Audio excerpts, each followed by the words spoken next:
السلام عليكم خاوتي، السلام عليكم من امام سفارة العصابة في باريس. بدينا التجمع تاعنا، التجمع لاول تجمع بعد الحجر الصحي في فرنسا. اليوم رانا في جماعة ان شاء الله، رانا نستناو في المشاركين ان شاء الله. الاحرار راهم جايين من باريس. نذكروا العصابة باللي اللي يحكم هو الشعب الجزائري. نذكروا الناس اللي يتفاوضوا مع العصابة في باريس ولا في البلاد اللي هي، ولا الحمد لله الناس كلها عارفينهم وعبالهم بهم شكون. نذكرهم باللي الشعب هو سيد القرار. اذا فيها المفاوضات تكون تسليم السلطة للشعب، تسليم السلطة للشعب، مش مناصب، مش حكومات فيها انتهازيين، فيها اوبورتونيست، فيها خونة. احنا مع الشعب، احنا من باريس نطلب من الشعب الجزائري الوقوف كرجل واحد، الوقوف كرجل واحد، الرجوع للحراك، حتى يفهموا الناس هذوما الانتهازيين اللي قاعدين يتفاوضوا واللي قاعدين يشوفوا في روحهم في مناصب، ان الشعب هو سيد القرار. واحد ما يحكم في الشعب، لا ماكرون لا جينيرو لا انتهازيين، الشعب سيد القرار. ما تنسوهاش خوتي، بارتاجيو خوتي هذا اللايف. احنا معاكم من امام سفارة العصابة في باريس مع الخوان الاحرار. ممكن نسال بعض الخوه وش رايهم. السلام عليكم عبد الوهاب، وش راك؟ لاباس بخير؟ وش عبد الوهاب حقنا اليوم؟ لاباس الحمد لله. وش رايك عبد الوهاب؟ الرجوع الى الميدان عبد الوهاب وش رايك؟ لازم سبحان الله العظيم راح نسمحوا. لا ما نسمحوش. الجزائر كاع راهي تشوف فيكم من هنا. الحمد لله الحمد لله. ماذا بنا بارك الله. وش تقول للشعب الجزائري يتبع فينا؟ وربي يقدر مجهودكم ان شاء الله. بارك الله فيك، بارك الله فيك. ان شاء الله. احنا برك التابات حتى يقلعوا ان شاء الله ان شاء الله ان شاء الله. بارك الله فيكم. سمعتوا الاخ عبد الوهاب، الثبات يا جماعه، على العهد باقون ان شاء الله. دولة مدنية ماشي عسكرية، يتنحوا كاع ان شاء الله، يتنحوا كاع، لانه ملينا من هذه العصابة، ملينا من التلاعبات تاع هذه العصابة. اذا تعرفوا خوتي وش صار في البلاد. احنا في فرنسا الان قاعدين نحسوا بالتحركات والتلاعبات اللي قايمين بها السلطات الفرنسية مع العصابة، بمشاركة العصابة لهنا وممثلين في فرنسا. الاتصالات مباشرة كل يوم اتصالات. وزواو معنا اخينا زواو. سافا شو رايك؟ سافا زواو بيان.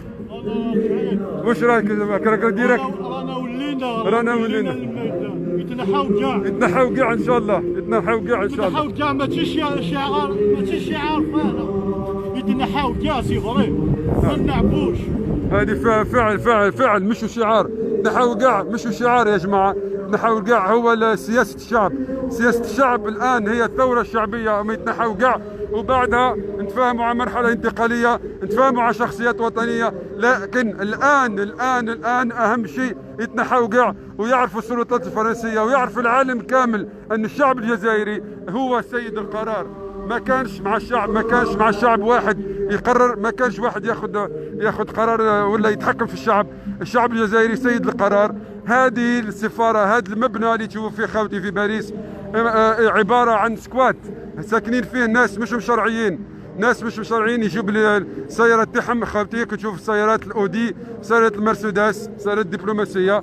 هادم ناس مش شرعيين، ناس ما يمثلوش الشعب، يمثلوا مصالح شخصية، يمثلوا مصالح فرنسا، يمثلوا مصالح بعض الاشخاص. الامارات ما يمثلوش الشعب الجزائري.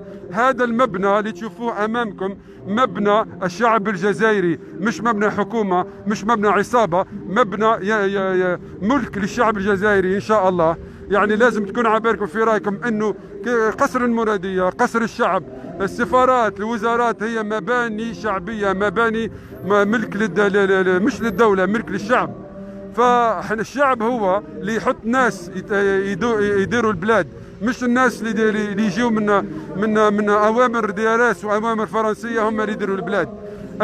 المهم نذكروكم اخواني، احنا من فرنسا الان لازم الرجوع للميدان ان شاء الله. رانا ورينا لكم نهار السبت ان شاء الله باللي في باريس كانت مظاهرات عارمه ضخمه، مالغري يعني رغم مع الكوفيد ورغم الكورونا كانت ضخمه.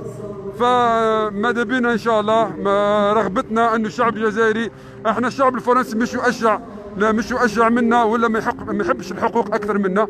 احنا كامل شعب حر ان شاء الله، ونرجعوا للميدان ونوري لهم باللي ما راناش خايفين، ما نركعوش، ما راناش خايفين.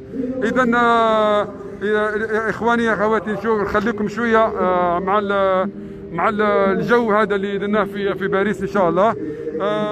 ممكن نرجع لكم بعد لحظات ان شاء الله. احنا نستناو في المشاركين ان شاء الله يجيو ان شاء الله. عندنا شخصيات راح يجيو ان شاء الله. تابعونا، بارتاجيو اللايف، نحضر لكم، نرجع لكم بعد لحظات ان شاء الله.